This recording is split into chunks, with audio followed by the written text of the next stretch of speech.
Okay. Page 141. Yitzchak opened up today saying basically, Esav, go prepare game, so I bless you before may grant you my soul's blessing before I die. In today's Parsha insight, it talks about Yitzchak. Why do you want to make Esav his successor? The blessing will be the one to carry the legacy of Avram and Yitzchak to the next generation. It's a big blessing. It's not just like, you're going to get rich quick scheme. It's like you're going to get the blessing of being my successor. Why? So it says here, Yitzchak realized Esav had tremendous potential. He was in real life. He was a fearless hunter warrior. He could have used that to be a fearless godly warrior, dedicated to combating evil. This reminds me, I'm reading a book now. A new book came out about the previous Rabbi, Rabbi Yosef Schneerson, how he fought the Soviet Empire. Whoa. And tried to, shut down religion. The book's called Undaunted. He was fearless, like literally. Being fearless warrior could be really good for the Abraham, Isaac legacy. Now, Yitzchak saw that Esav, and we saw in Rashi, Yitzchak realized Esav wasn't like this, such a big tzaddik. So he saw that Esav, unfortunately, used these talents of fearless warrior to give him to temptation, to go get temptation. But he felt that if he had blessed Esav and given him that mantle of responsibility of being the successor, he would turn around and use his powers for good. And with Esav's stronger power compared to Yaakov, his incredibly clever mind, he was a sophisticated trickster. But they say sometimes they want to get the FBI hires former criminals to become in security because they're the smartest minds of how to prevent crime. Esav would have then been able to accomplish God's purpose on earth far better than Yaakov could. Whoa. That was, according to the Rebbe, why Yitzchak knew about Esav's faults, but saw his potential and wanted to give him the mantle of leadership, which would redirect his powers for incredible good. But Rivka, the mother, realized the error of her husband Yitzchak.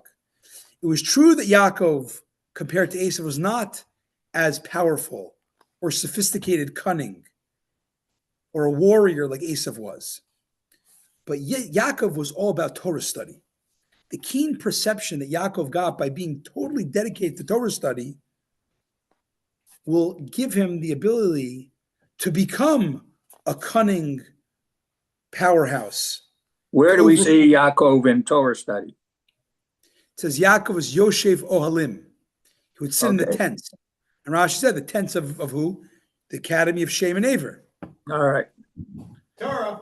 So she said, yes, naturally, Yaakov's not this like street smart guy, but he's an incredible devotee to the wisdom of Torah.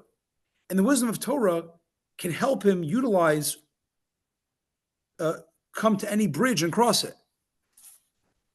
Amen. And on top of that, Yaakov's devotion to Torah is a stronger drive to do what the Torah wants, to make the world God's palace, whatever it takes, God's garden, whatever it takes.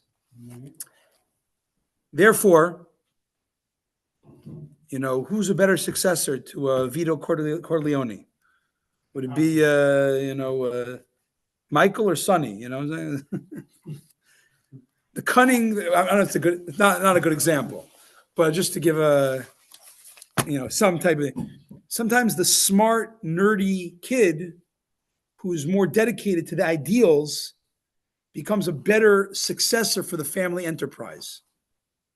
Maybe. Rivka's wisdom, we learn that possessing natural skill and power does not necessarily make us reliable leaders. Someone's a good, charismatic leader does not make them necessarily the best leader. The best way to develop our own leadership abilities is by studying Torah devotedly, that we should consider scholars of Torah the ones we look to for leadership. As you see and read this book, this new book that came out about the previous Rabbi, that he was an incredible, incredible leader. Why? Was it natural? Maybe some of it, but ultimately came his incredible selfless devotion to the ideals of his father made him do whatever it took to fight an impossible fight. So when we study Torah every day, besides that it makes us more knowledgeable Jews, it's really honing in our leadership skills to be the force of good the world so desperately needs today. Amen. And just to finish up the mitzvah of the day, we have 250th prohibition in the book of mitzvahs, forbidden from cheating each other in business when buying and selling, which is pretty good for today.